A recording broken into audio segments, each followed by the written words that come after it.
Bugün raspakovka ederim. Yumurta 67 yedet.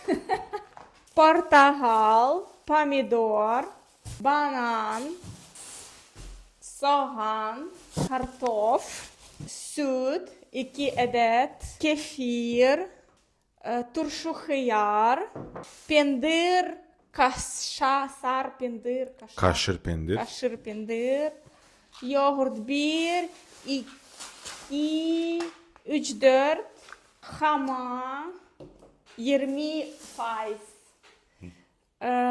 Bu neydi? Yağlı pendir. Bu neydi? Yağlı, şu? Yağlı pendir. Yağlı pendir. Bu pendir tворожный, kesmik.